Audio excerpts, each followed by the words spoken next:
లోనే వెళ్తూ విద్యార్థుల వైపు చూస్తూ నవ్వుతూ ఇప్పుడే లోపలికి ఎంట్రీ అవుతున్న సిచ్యువేషన్స్ కూడా చూడొచ్చు మనం.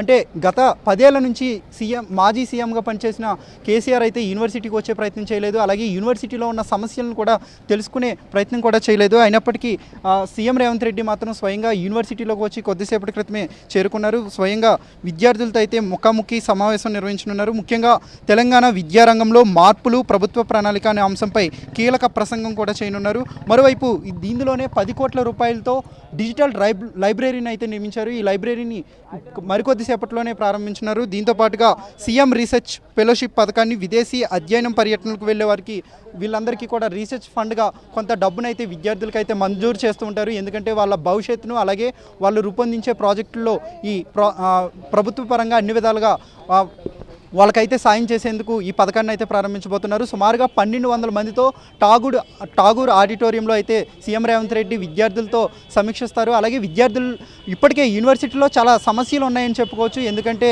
పూర్తిగా గత 20 ఏళ్ళు కావచ్చు, లేదంటే యూనివర్సిటీ ఏర్పడి నుంచి చాలా కొన్ని తాత్కాలిక సమస్యలు అవన్నీ తీర్చడం తప్పితే శాశ్వతంగా ఉండే సమస్యలను పరిష్కరించడంలో నేతలు విఫలమయ్యారని చెప్పుకోవచ్చు. కానీ సీఎం రేవంత్ రెడ్డి ప్రత్యేకంగా వీటిపై దృష్టి పెట్టి యూనివర్సిటీకి ఏ స్థాయిలో అభివృద్ధి కార్యక్రమాలు కావాలి, అభివృద్ధి పనులు కావాలని స్వయంగా తెలుసుకున్నారు. ఒక మాస్టర్ ప్లాన్ను ఇప్పటికే అధికారుల నుంచి స్వీకరించారు.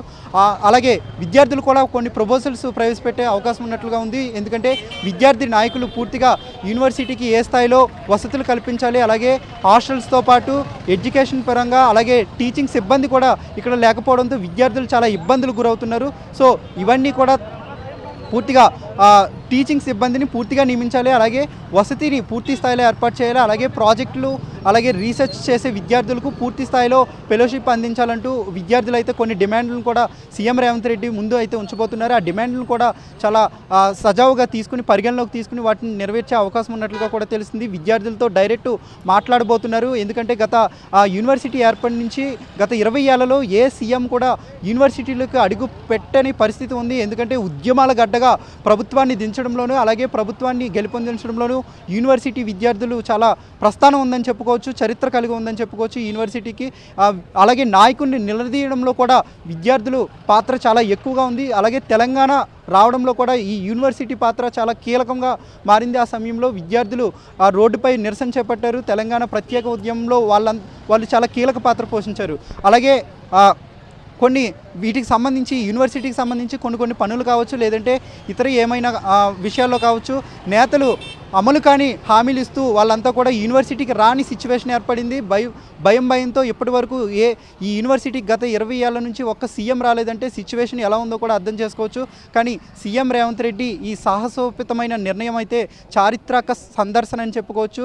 ఇది ఒక చరిత్రలో నిలిచిపోయే సందర్శన అని చెప్పుకోవచ్చు. ఎందుకంటే సీఎం విద్యార్థులతో ముఖాముఖి కలిసేటప్పుడు లేదంటే యూనివర్సిటీలో పర్యటించేటప్పుడు కొన్ని సమస్యలు వస్తూ ఉంటాయి, అలాగే విద్యార్థుల నుంచి ఎన్నో ఇబ్బందులు ఎదురవుతుంటాయి. కానీ సీఎం రేవంత్ రెడ్డికి పూర్తిగా విద్యార్థులంతా మద్దతు తెలుపుతున్నారు. ఆయనతో పాటు కొన్ని అంశాలను కూడా చెప్పాలి, ఖచ్చితంగా యూనివర్సిటీలో ఉన్న సమస్యలను ఖచ్చితంగా సీఎం రేవంత్ రెడ్డి ముందు ఉంచుతాము, ఆయన కూడా నెరవేర్చే విధంగా హామీ ఇస్తారని కూడా విద్యార్థి సంఘాలు అయితే ఆశాభావం వ్యక్తం చేస్తున్నారు. Right Manikanta, thank you.